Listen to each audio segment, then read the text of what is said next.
Okay, so this panel is about how does DeSci collaborate with traditional science, or as we sometimes call it, TradSci. Okay, so there's a common understanding amongst the DeSci incumbents that DeSci must function as a parallel system, because really if we want this to be adopted, we have to get growth, we have to get some opportunities and some incentives for traditional scientists to then come over to, rather than trying to immediately capture the scientists in traditional science. DeSci generally believes that it's a parallel system that will grow on its own and then sort of vampire attack a lot of that traditional science. And so I think it's important to start here by saying who these people are and what their experience is on their interactions with TradSci, or traditional science, is. Well, I'll kick us off from a very TradSci background. I'm Leonie. I am now working with DeSci Labs, but I actually come from an extremely traditional science academic background. I did a master and a PhD in entirely different subjects, to be honest, but across different universities. So I've actually had a lot of academic experience across about 5 different universities across the world, and that was up till about 2019. And during that time, I never came across DeSci. I don't know how large it was at the time, but I'm guessing it has exploded since then. And only since last year, joining DeSci Labs, I actually came across DeSci. And I must say I had heard about things like community research and community efforts, and also came across one time when a researcher had found someone through the email. You know, researchers do get a lot of random emails from random people. But this person had come up with an interesting plan, with an interesting observation that they had started to look into, and he was actually invited to a seminar, to give a seminar. But that's basically all of the sort of community interaction I came across that was on a scientific sort of contribution level. Thank you, Leonie. So I suppose that I am traditional science in the sense that I'm a lecturer at UCL, and that is, of course, it's a university. And I guess my perspective on this is that science is decentralized, actually. And I say this because the actors independently contribute their scientific research into this world, and they might be reviewed by their peers, but they are not bossed around by their peers. They ultimately get to decide what it is that they want to contribute, and they get feedback, and they contribute other things, and they learn, and that's the development of knowledge. That's how science has always worked, and it's always been decentralized. So it strikes me as strange to some extent that we even have this term decentralized science. On the other hand, there are certain aspects of science that are centralized.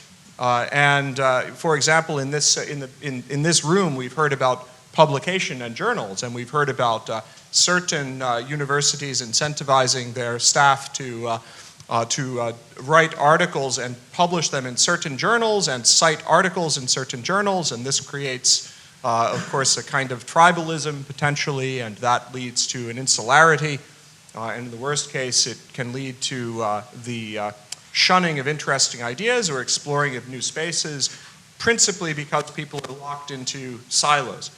So in that sense, there is a centralization that we might want to understand as being problematic, although I think that we need to be really careful about the systems that we construct if we want to try to decentralize it. And one of the salient features of the kinds of networks that we have been discussing at this conference more broadly is that they seem to have certain properties of decentralization, which is to say distributed ledgers need to develop their immutable records by virtue of having independent actors, and there needs to be some decentralization to make that happen.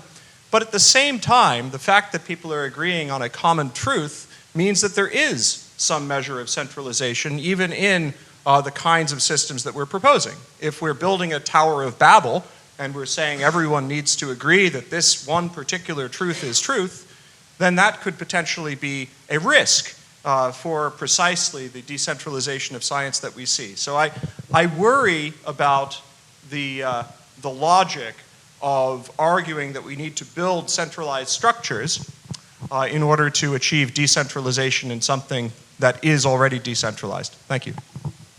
And Boris, what is your experience with traditional science? Yeah, so maybe a short introduction of myself. I'm actually a chemist, completely trapped in the traditional science world since 2022, I think. And then just by serendipity, I read a book about blockchain technology because I had a kind of book abo and I could just read free books wherever I wanted. So I did this, and then I thought maybe this would be a good technology to change this system a little bit, and then I came up with my own project, OpenSci, which tries to connect both worlds, like the traditional academia world and the DeSci world. The one that is very technical, sophisticated, high-class systems, and the traditional world that basically wants to get out of this tech, just wants to produce science and communicate with its peers in a fair way. Thanks. And just to introduce myself, I am not a traditional scientist at all. I am what you would call DeSci native. And so some of the questions we'll ask will be pushing the barriers of what DeSci and TradSci actually mean. And so the next question is on that. I'll start with you, Boris. How do you feel about this separation or this differentiation between TradSci and DeSci, terminology-wise? So there's TradSci, we understand what this means in our head, and we have DeSci, we understand what this means. But what is the key differences, you think, between these two names? Between the names, I don't know, but... I mean, as in the concepts themselves. So TradSci and DeSci, what is the core difference, one core difference for you between these two? I think a little bit the attitude. So in the DeSci world, the people are, like I said, very technology driven. They have a very high-class idea about how to democratize things, and the scientists themselves they just don't care at some point, and that's something that the DeSci guys don't get really in most cases. That I mean, they're not very happy about the system in traditional academia, but they don't have the will to change it very much. That's one problem. The other problem is that what I see also here, that the DeSci world is very strongly focused on Western countries, like Europe, US maybe. I mean, speaking of chemistry, Asian countries already took the lead. And they have, again, a different attitude. So they're even more competitive than the Western countries in terms of, how to judge people by metrics and stuff. And we need to take these guys also into account to make everything going. Jeff, what is one key differentiator between traditional science and decentralized science? Yeah, that's a good question. I think that there are efforts that exist among traditional scientific institutions to try to establish, to try to coordinate their efforts, right? And we look at distributed ledgers as an example of a kind of technology that can be used to coordinate efforts, but there might be other technologies that are used in other contexts. But this idea that decentralized science is really about that coordination mechanism, and think about the kinds of organizations that we've been talking about, such as our last speaker and his proposal, and also the Bloxburg Association, of which UCL is a member.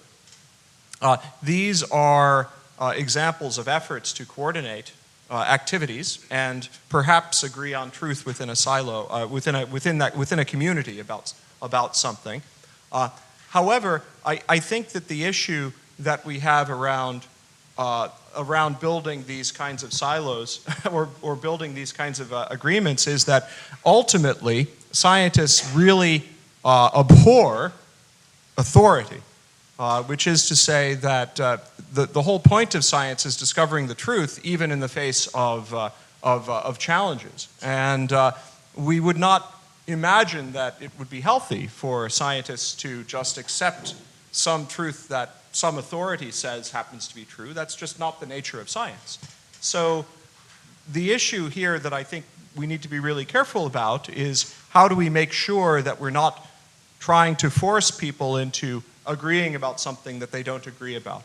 And if we can use these tools for coordination and think about DeSci as a set of tools, then I think we're on a firmer ground. Tools rather than ideology, yeah? Yes. And to Leonie, please. Leonie, you said you've only recently come into DeSci. So what is the thing that you've noticed as the biggest difference between your traditional scientific background and being in DeSci?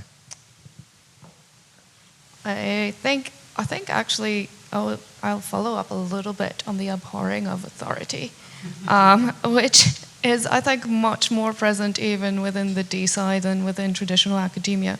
Because to be able to perform properly in traditional academia, you actually have to color within certain lines, as was just presented by the other presenters as well. And within DeSci, there is a very strong focus on community in a way that is less siloed, but still community. And on top of that, there is a certain fluidity. And this can lead to something that academics really abhor, and that is a possible loss of quality and rigor in that.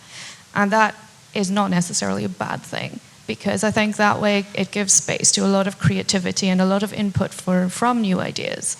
The issue is then, how do you support the development of new ideas, and how do you explore these new ideas in a way where you can sift through them, which was what I think especially Frederica mentioned in her first talk.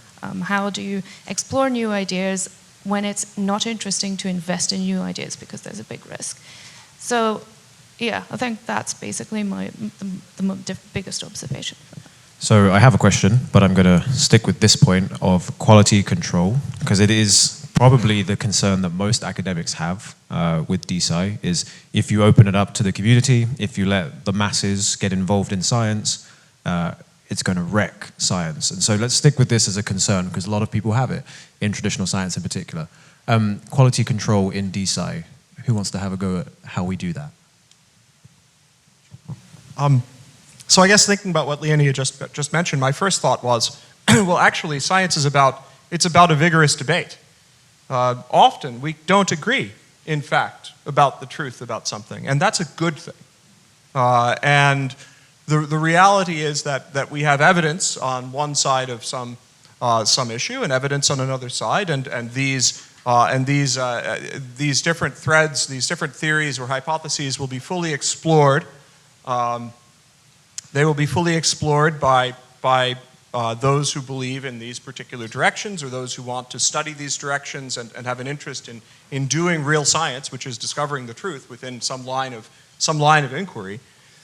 But it is the debate that's important, and that to some extent means a plurality of ideas. It means that there will be conflict, and we need to encourage conflict to some extent. And part of this is just human nature, right? When we discover something, we're going to shout it to the rafters, and we can't suppress that at some level, and nor should we, because ultimately it is the passion that people have to explore an area that enables us to learn things. If we establish a system like this, we have to be very careful not to stifle that intrinsic debate and that intrinsic disagreement in the system. I think actually quality will improve a lot through these decentralized systems because you have these communities that can discuss about things. And speaking about quality, I in particular mean technical quality. I mean, now you have central proof of failure, because even though you have review, you have 2 reviewers, maybe 3 in chemistry, that, you know, they don't have time. Sometimes they just look at your paper, they write a short, like a half-page report about your thing, and they don't have time to go through 50, 60 pages of supporting information, checking every spectrum of you, whatever, you know. But if you have a community, people that directly want maybe to reproduce your data and then have a look at it, and some people, they are kind of, you know, nerdy, they like this, go through you and maybe poke you, that's fine. They can directly report it officially to you or via the platform, whatever. And then at the end, you can improve things based on maybe 1,000 people and not only 2. If I may just very briefly, the last thing we want to do is to make reviews be financially incentivized, because if that's the case, then we'll only get certain kinds of people doing the reviews. It will be people who are going to be able to be bought to do these sorts of things, and that might not necessarily be compatible with what the academic community desires to cultivate. And I worry sometimes with all of this talk about incentives that we're ultimately risking making this science no longer be about truth, but rather be about money. That's an interesting point. Thank you, Jeff. Yeah, I think quality is a very difficult subject here. I kind of agree that you can get a lot of different reviewers on board through this system. But then again, it is, once again, you get the same question, like how high quality are all of these reviews going to be? And if you have to answer all of them or somehow incorporate a discussion with them, is that a discussion that they can have amongst them, or do we have to actually involve academics who have very little time anyway in these sort of discussions? So how do you ensure and train people actually to, from a community perspective, and get this large pool of people who actually contribute in a really meaningful way? And yeah, I don't really have an answer for that, but the thing is, not doing this will never lead to people actually getting this understanding and being able to do it. So I would say, I think we're in a very experimental phase. Let's just try things out, see how that goes, and not reject things straight off the bat. You can see that these traditional academics here have a very open mindset, and that's kind of what DeSci needs and is all about, right? I want to, just for context, give everybody a chance to share an example of, at the Blockchain Association, you at DeSci Labs and you with Open Science, an example of when you've tried to show or demonstrate or get somebody to use your platforms or your communities from traditional science, and they've pushed back, and maybe just a small example, a small story of maybe what they've said, why they didn't want to be involved, maybe a funny one if you have one. This is academia after all. I mean, the platform is not online yet, we're still developing, but if you invite people to maybe try it and you drop the word blockchain, it's not a good idea. So I switched the term to DLT, distributed ledger. This is something that people don't know. It sounds like technical, and they accept it, but don't use the word blockchain. That's what I can recommend. So one of the challenges that we have in the Bloxburg Association is this question about centralized versus decentralized services. Now, there are many ways of establishing. We can argue that whatever gets done inside a blockchain system or a DLT system, and we can talk about the technical differences between the two. But one of the challenges that I think groups of institutions will have when they collaborate with each other in establishing some kind of decentralized service is whether that service needs to be coordinated centrally by some kind of agreement and then distributed to various different association members, or whether the association members should individually be provided with a platform for running their own services, making use of the decentralized environment. And I think that there's room for both possible models, but I think we need to be aware of the differences between the models. One of them assumes that the coordination is by this group very actively in terms of establishing services and agreeing on what they want to do, and the other is saying, look, this is just a platform for enabling the creation of services in a decentralized way without having to explicitly coordinate with the central community at all. And I think that both of these models are interesting, but we need to think really carefully about when we build this kind of system, which one we're promoting and under which circumstances, and think about why we might want to use one versus another for a particular use case. That distinction, I think, was not obvious to everyone, and we learned this.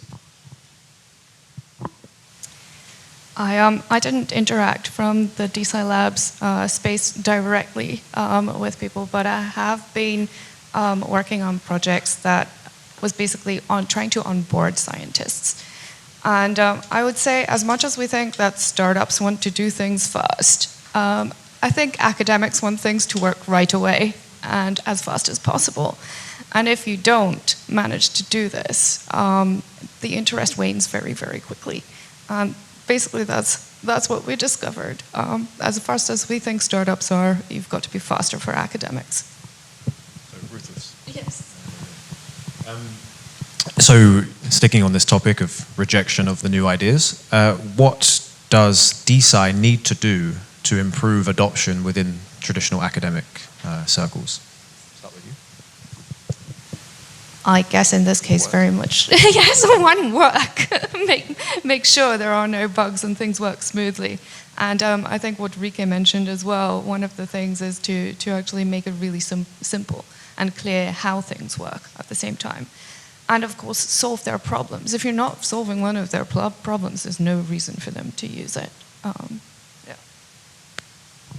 Yeah, I would say that in the main, the blockchain systems that have been deployed and used today are too complicated. I know that this is a kind of a banal criticism, but I think it's important. They're too complicated because all of the logic is embedded very deeply into the operation of the and the mechanisms of the system. Think about what Ethereum does. It manages tokens. It manages state. It manages protection against Sybil attacks from various entities because it's permissionless. It runs multi-party computation. It deals with all of the issues relating to staking and forking and all of these other possible scenarios, and it provides specific mechanisms for executing code in a particular language that has to be standardized and understood and upgraded and updated and debugged all the time. Now contrast this with the internet, which is a very successful protocol. Now, it's very long-lived. There aren't updates every 6 months. I mean, right now we're using the 1983 version of the internet, which is IPv4. And many of the, some of the internet carriers in recent years have started to upgrade from the 1983 version of the internet to the 1995 version of the internet, IPv6. So right now we're moving from the 1983 version to the 1995 version. And there are various bumps that are going on in that. But this is a very different paradigm to the paradigm of these blockchain systems that are global in scope and purporting to be a one blockchain system to rule them all and so on. It's a real problem because we can't really expect to have a firm foundation for building something, number one, when it's so complicated that it has to change all the time, and number two, when it is basically not necessarily suited for purpose. The internet, IPv4, IPv6, these are just 50-page documents that describe the whole thing, that don't change. Let's do that for this kind of service if we want it to succeed. Yeah, but here again, the internet, when did it really succeed? When it was usable for everybody and people could do day-to-day things via the internet, right? And had smartphones available. They didn't care about IP4 4 or 6 or whatever, or what an SMTP server is. They just want to chat with each other, and that's the same with scientists. There shouldn't be any friction. I completely agree. And one point where I think we can connect to very easily is to existing infrastructure that at least goes into the right direction, such as preprint servers. You know, people that use preprint servers, they already have this kind of, open science idea in mind, because they do more work that they have to do. They can directly publish with some commercial publisher, but they don't. So if we directly could pipe papers out of preprint servers to our systems, whatever, then you would have at least some people onboarded, I guess. Okay, so I tried to lay a trap, but none of you fell into it. Who here has a wallet, crypto wallet? Okay, who here doesn't have a crypto wallet? Okay, wow, good. Okay, welcome. So there's a concept that a lot of people in DeSci push. I think a lot of people in this room who are in DeSci are using this, which is called account abstraction, which is to allow you to operate a blockchain protocol without the use of a wallet login. Now, the purpose of the wallet login is that it gives you exclusive sovereign access to your assets, right? It's your wallet, and within it contains all of your stuff. No one else can access it unless they take your password, so don't do that. Now, this is a concept that people in DeSci think is really important for adoption in TradSci, is to abstract the account so that you can use your email address, for example, and abstract that complexity. But I would argue, quite loudly, that the ideology behind accounts, sovereign accounts, is really important, and probably the cornerstone of the entire DeSci movement is to own your own assets and to be able to have sovereign access to those. And so I'd like to ask you guys, how important do you think that concept of sovereignty on the blockchain is? And is it something that we must maintain, or is account abstraction the way forward?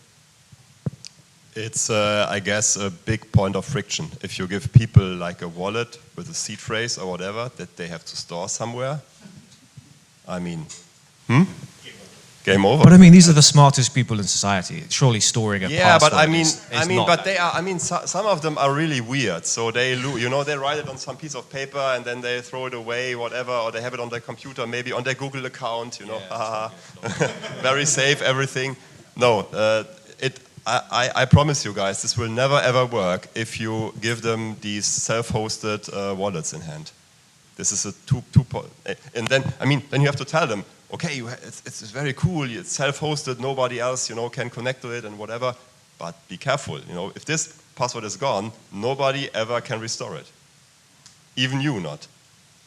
Game over. They are working with some concept of social recovery. Yeah. It's in the works. But yes, I think personally that it's actually an ideological thing more than anything to actually take back that control from the centralized systems. Look, why are we now in this world where everybody has a Gmail account and a Microsoft account and yada yada? Because it's convenient. You know, we are lazy. It's convenience. Having one account is convenient. Having 30 email addresses, which I forget the passwords to, and then have to get Microsoft to send me recovery codes. If you have one account and you know if you mess up the seed phrase or the password or whatever, then everything is gone. I think this would put pressure on you. Responsibility. I'm not sure how much I could add to that, to be very honest. Seeing that I am the kind of person who will write things down very securely and then lose the piece of paper somewhere. So, yes. Like I said, trad academic right there. So three things. First, just responding to the use of the preprint servers that Boris mentioned earlier. So I think that a lot of the reason that people use preprint servers is about intellectual property.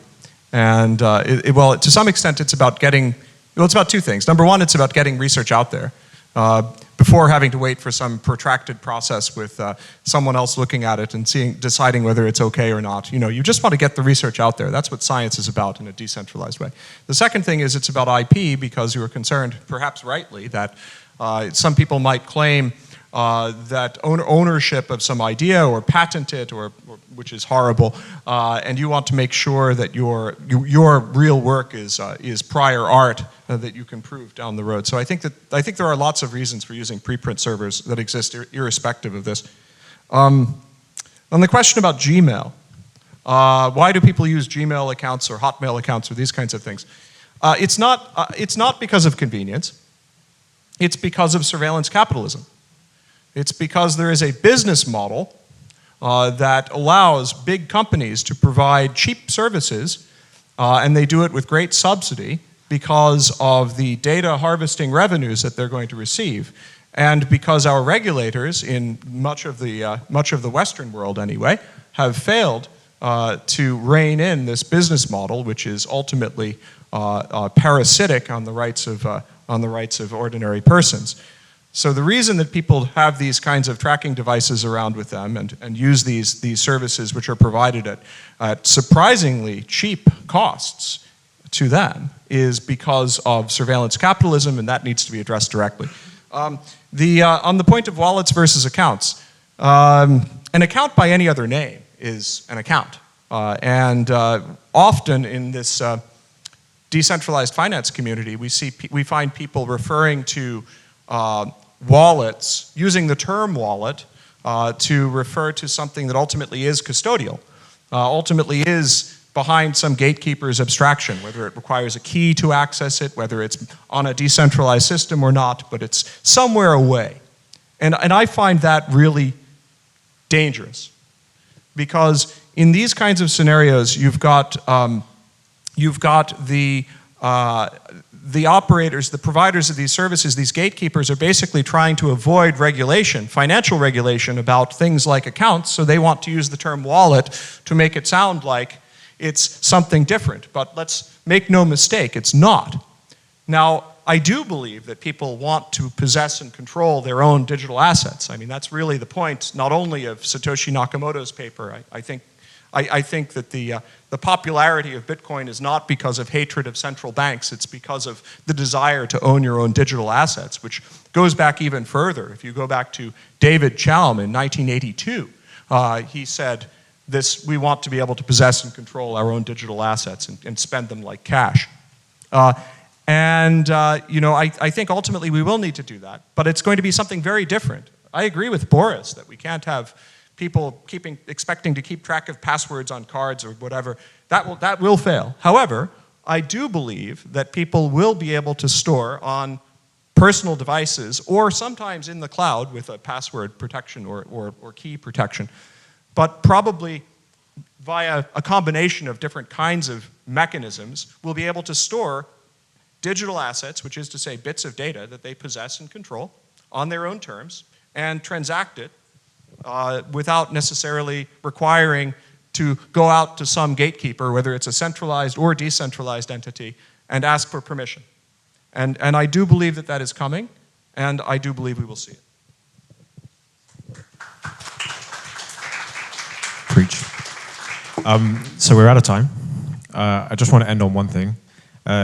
Speaking of surveillance capitalism, the CIA has a term called MICE, which is how they influence people. It's M-I-C-E, it's an acronym. Money, ideology, coercion, and ego. Okay? We've spoken about incentives, which is money. We all know academics like the ego. We've spoken a little bit about the ideology of decentralization. And the last one, coercion, of course, we can't go around hitting scientists and telling them to join. But maybe the MIE should be our focus. Maybe find the thing that you're most interested in to collaborate and influence traditional science to join the decentralized systems. And thanks again to the great panel.